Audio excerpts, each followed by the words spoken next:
Welcome to the Mindset Matters, the podcast where psychiatry, medicine, and real human experiences collide, all through the eyes of two psychiatric PAs. We're your hosts, PA Mercedes Dodge and PA Jessica Spissinger, two passionate psych PAs on a mission to bridge the gap in mental health care.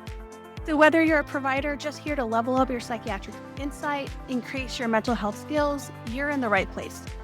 Each episode, we shine a light on the incredible work PAs are doing in psychiatry and beyond. Our goal is to build a community focused on better patient care, professional growth, and personal well-being. This podcast, a little disclaimer, is for educational purposes only. We're not here offering medical advice, psychiatric advice. If you or someone you know needs support, please reach out to a licensed mental health professional. All right, guys, let's dive in. So I met you through social media, and you and I have been active on the Association of PAs, like social media platforms and all the psych PAs, and always there's consults and like supporting each other. Flash forward 2 years after I met you, I got on the board of the Association of PAs in Psychiatry. We communicated, I think it must have been about 8 years ago. You were living, I think, in Florida at the time, and you had just gotten a job in child psychiatry, and you were trying to navigate the Florida practice laws. And I think the situation was you could not prescribe controlled substances. Oh, yeah. Working with children with ADHD is like something that's going to need to happen. And just your whole experience going through that really lit a fire for me to start my process. I was already getting involved with Association of PAs in Psychiatry, but just the advocacy element. When I left Oklahoma, was still unable to prescribe stimulants to kids, even though it had been written into law that we could. The pharmacy board came back and said, we don't like the way the law is written. We're not going to allow it to happen. And that's where I left it. And that was 2 years after that law had been written. Such a struggle. And I think it's still the same limitation in Texas. Is that right? Yeah, that is correct. So you've been in Florida, Oklahoma. Now you're out in Italy on your PA journey in general. So I had worked for the Air Force first and really enjoyed that. My contract ended, so I was really looking to get my loans repaid and applied at an FQHC in Oklahoma. Went in for the interview. They had a family medicine position posted and got to the interview, did the whole interview, and surprised we don't have that position, but we have psychiatry. What do you think about doing psychiatry? They were very willing to train me, which was a perk. Very willing to provide extra CME money that first year to attend several conferences, buy me any book resources that I wanted. And there was a psychiatrist there that was willing to train me, and he left very shortly after I started. So it was pretty much on my own. But I said that I will do it. And I have not looked back. That has been where I have landed. I had a minor in psychology from my undergrad, so I always had an interest. I knew no one that did it.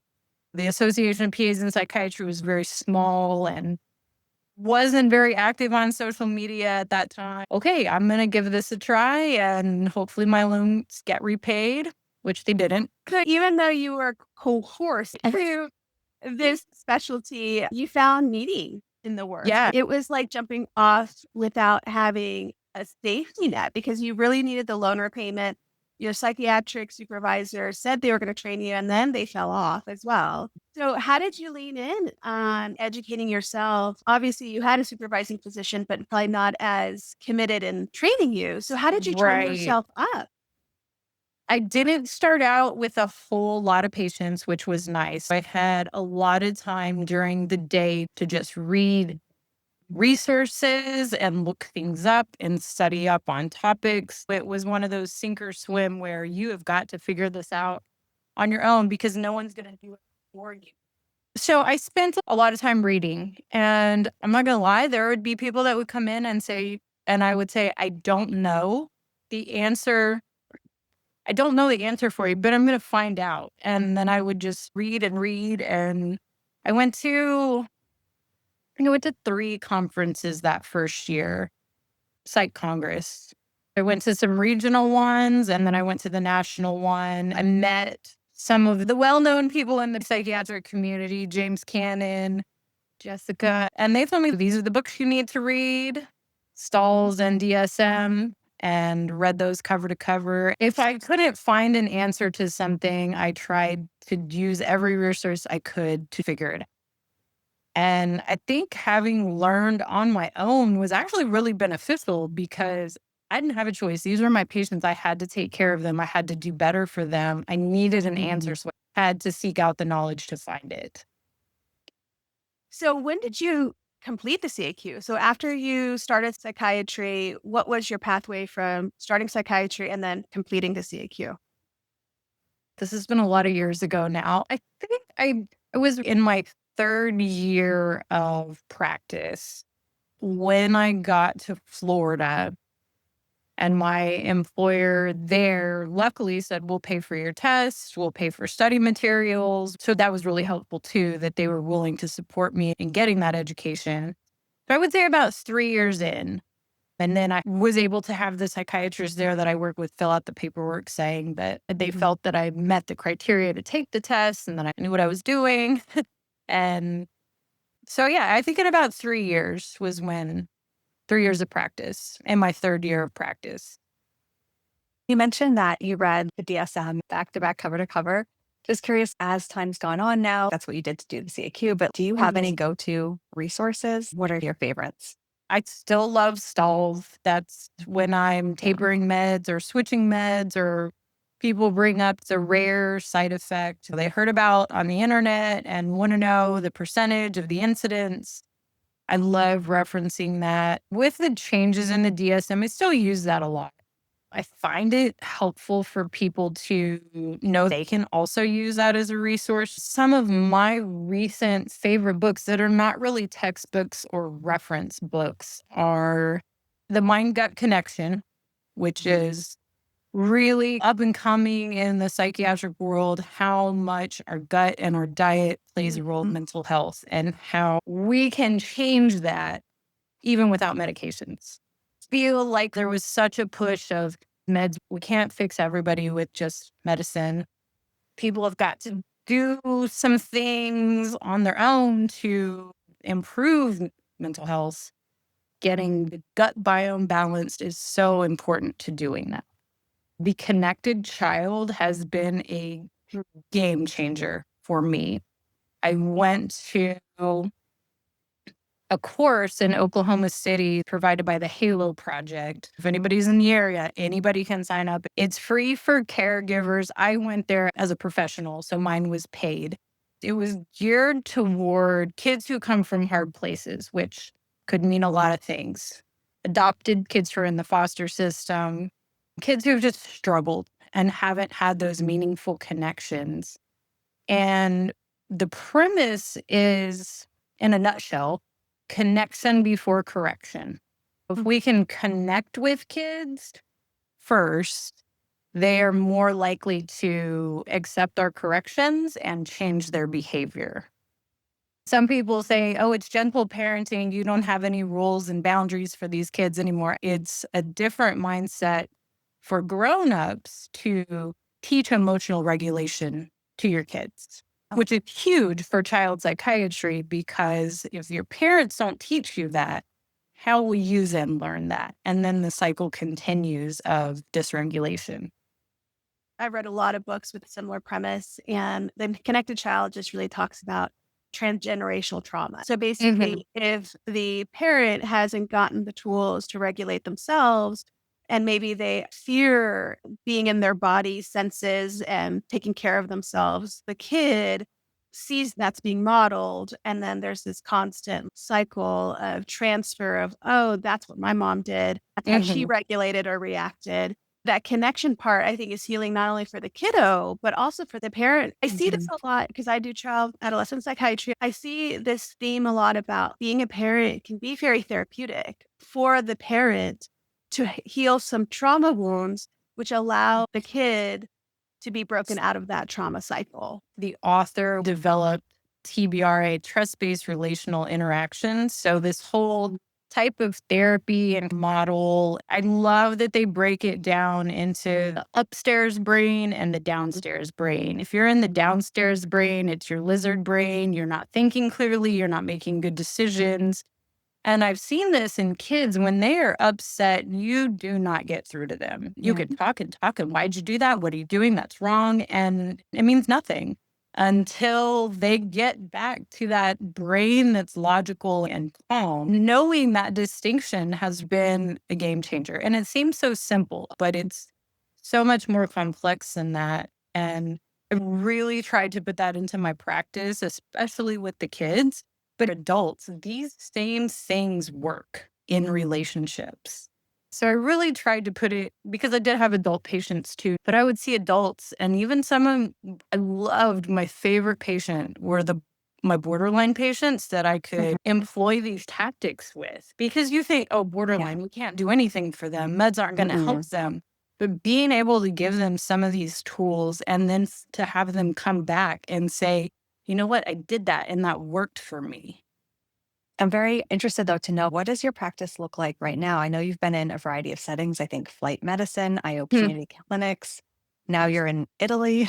Tell us about So this. I don't currently have a practice because I am here with the military. I'm not allowed to work locally unless I work for the military.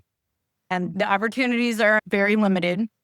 So right now I have a lot of free time to read all of my psychiatric books that I had sitting on my shelf that I never got to read before. And I'm just trying to stay active in the PA community, being so far away and so far removed from things, and trying to stay active in the legislative things and get some of these things passed and get this compact off the ground.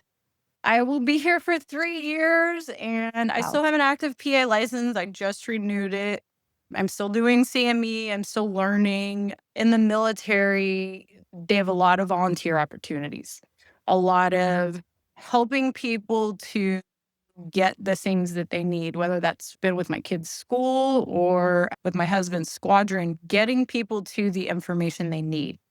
So there's Facebook groups where there's posts and people need help. And I find myself being that person who's, let me tell you where you need to go for that. Let me tell you how to get into mental health. Let me give you the phone number, or let me tell you how to get in touch with the therapists that are available to us. Yeah, I think that your experience and your passion, like a grassroots advocate, helping the military families and talking about the compact and military families, how has it been yourself as a military family in trying to navigate all of those nuances for your kiddos? It's challenging because we pick up and move and leave everything we've known and all of our comfort to move to not only a different place, but also a different country where there's a bit of a language barrier. There's definitely cultural differences.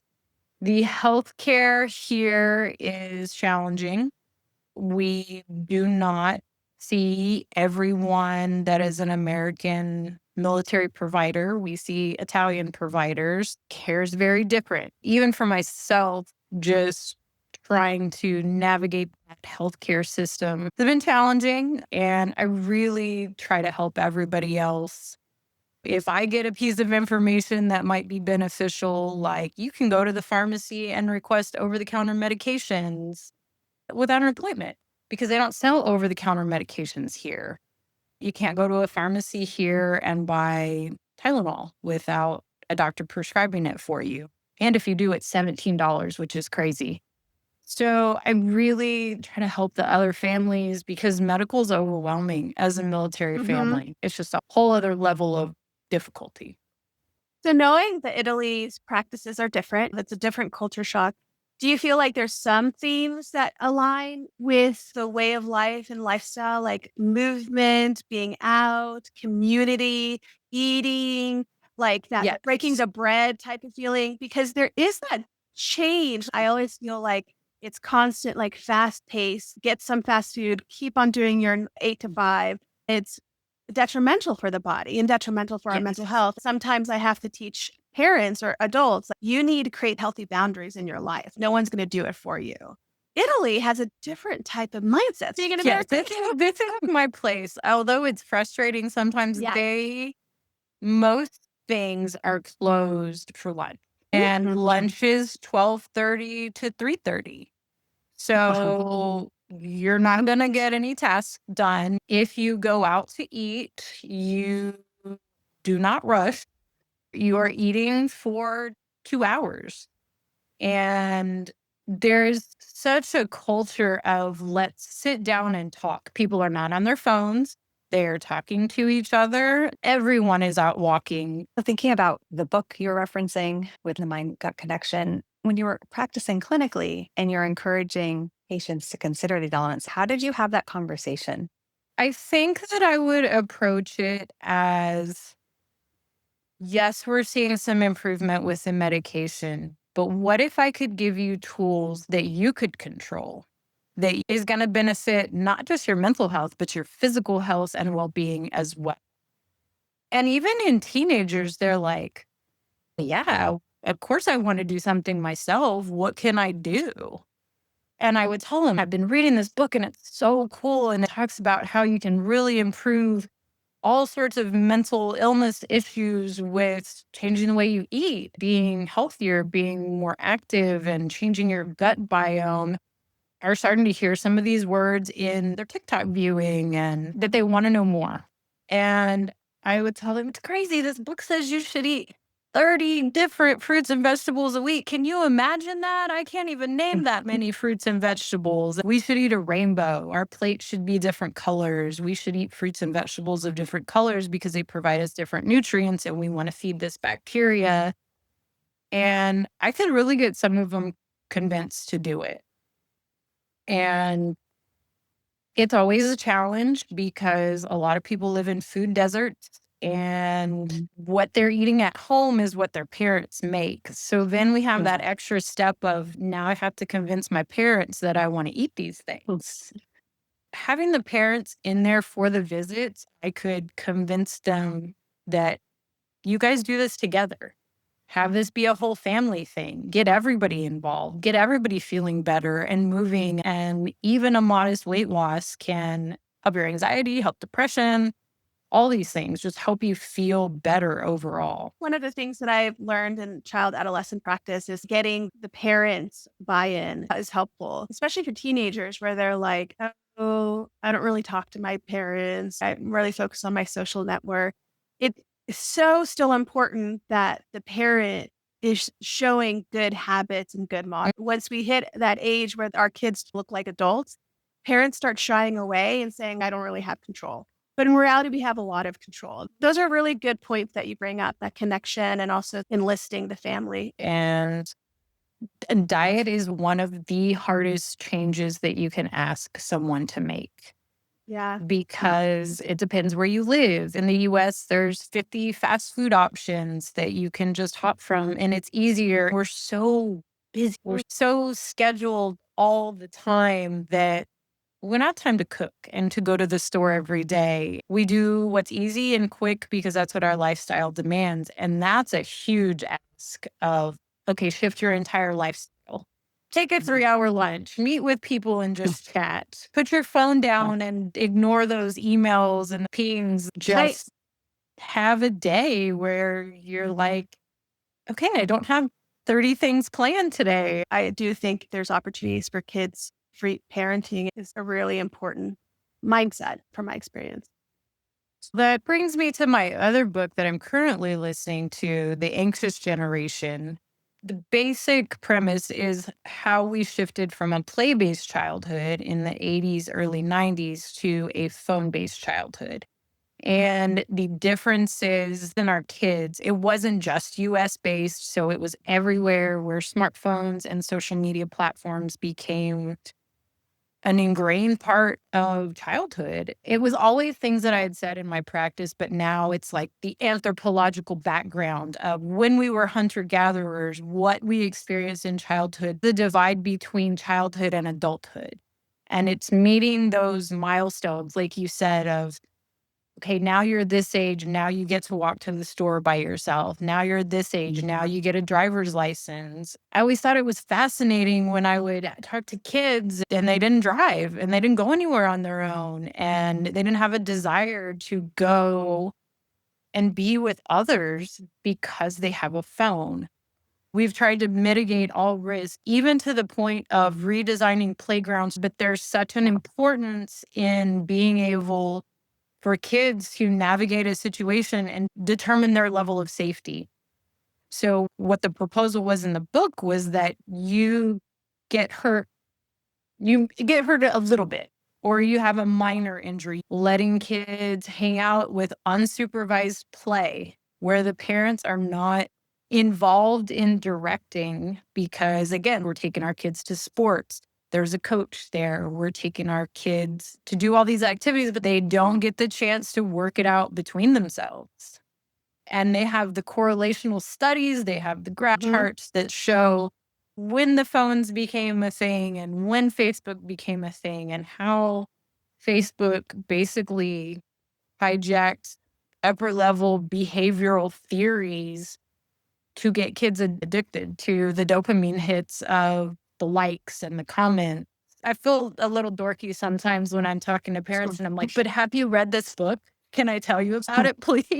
Yeah. These are parents I just meet and they'll say one thing along the lines and I'm like, but let me tell you about this book. The game changer in how parents think, and really just to say, I'm going to take that step back. I'm going to let my kids sit over there on the playground and I'm going to let them figure it out.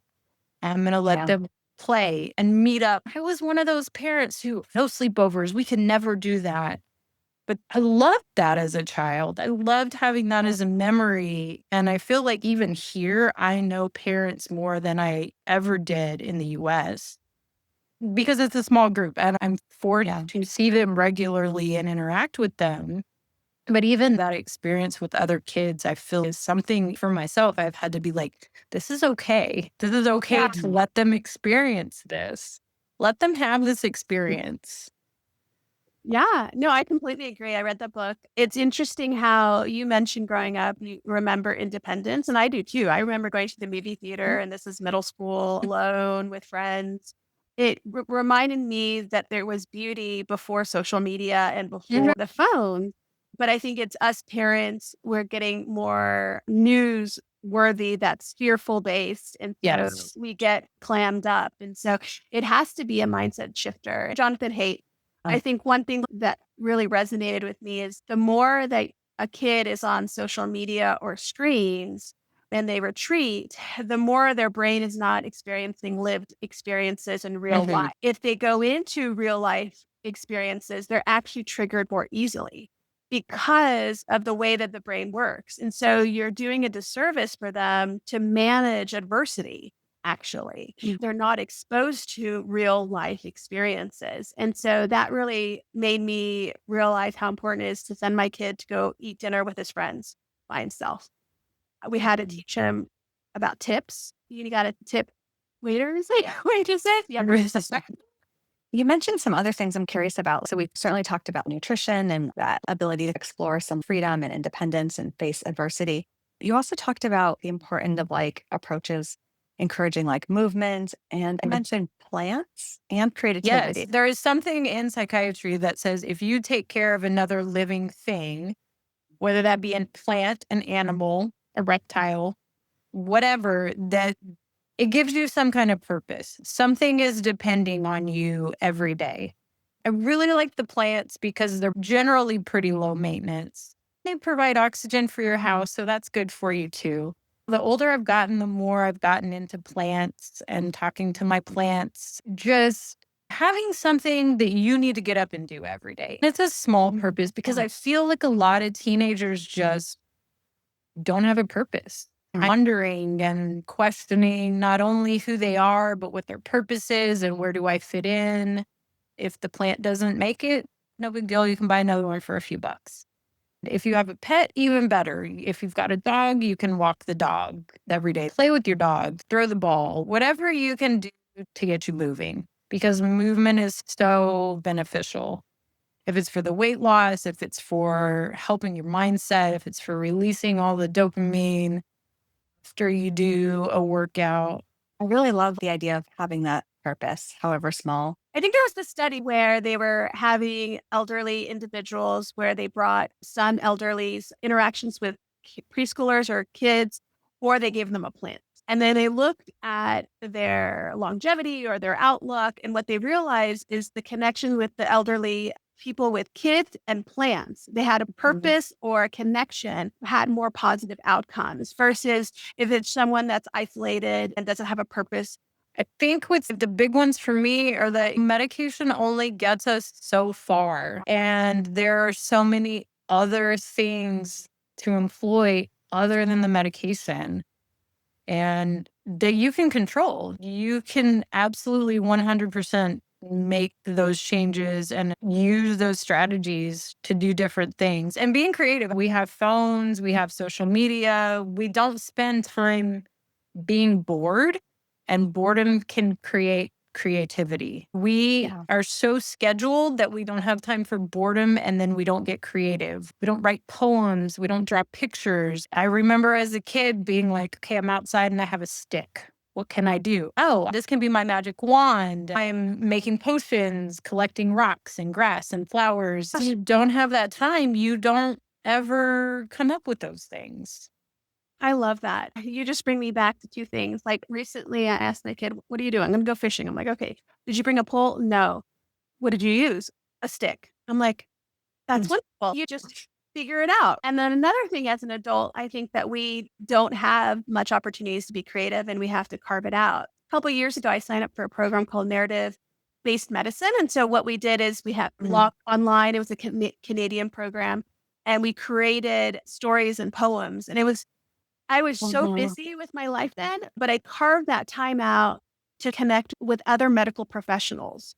And we just wrote and then we shared. We did breakout rooms and we shared our poems. And it was very powerful for me because I never took time to just be creative again. One of the things multiple patients loved doing was diamond painting.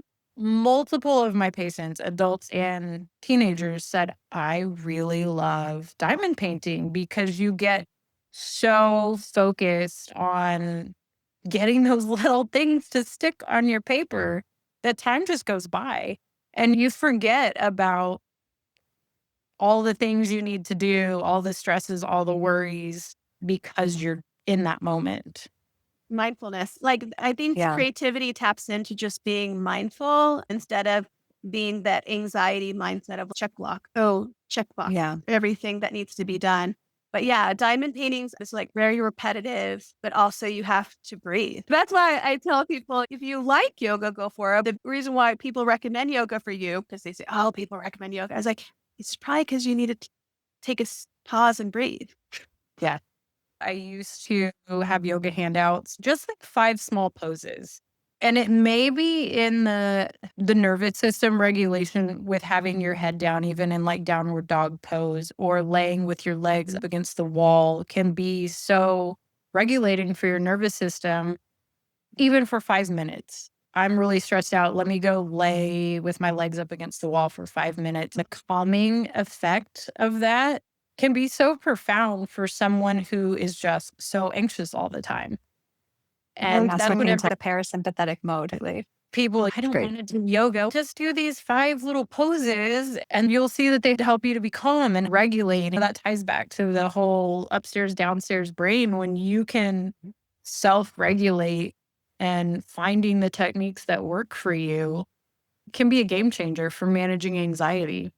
Oh, completely. And I love that you're giving people tools. Just do this for a couple of minutes. And so research does show like even meditating like 5 minutes every day, if you do it consistently, really does rewire a relationship with the anxiety of life. And so I think a lot of parents or families are like, oh my God, meditation, I'm not an expert. You don't have to be an expert of yoga, but it's the tools within those practices that allows us to put the pause button in our crazy mind. I would love, as we start to wrap up, to hear what would be your recommendations for PAs that want to go into psych or maybe PAs who are currently in psych, how to stay with it. I feel like the barriers are, I didn't have any experience when I started either. I just found someone who was willing to work with me and to help me. Sometimes a willing person is better than an experienced person. someone might give you an opportunity. Try networking. I have found great networking opportunities because it's such a small group of people. You can build solid connections, find out what worked for them, and maybe they know of a job. Go to different conferences, mingling with different PAs. And now they're getting more PA based, which I love because they didn't used to be. There was a few of us there and we would meet up in the same small group of people, but going to the conferences, I've been to a lot of Psych Congress. I went to NEI. I went to some regional Psych Congresses and just try to network and meet people. There are so many different specialties, even within psychiatry. There's child, there's adolescents, there's the IOPs, the inpatient, the addiction medicine. And it's not just a one size fits all going into psychiatry. There's still paths that you can take that might be different from someone else's.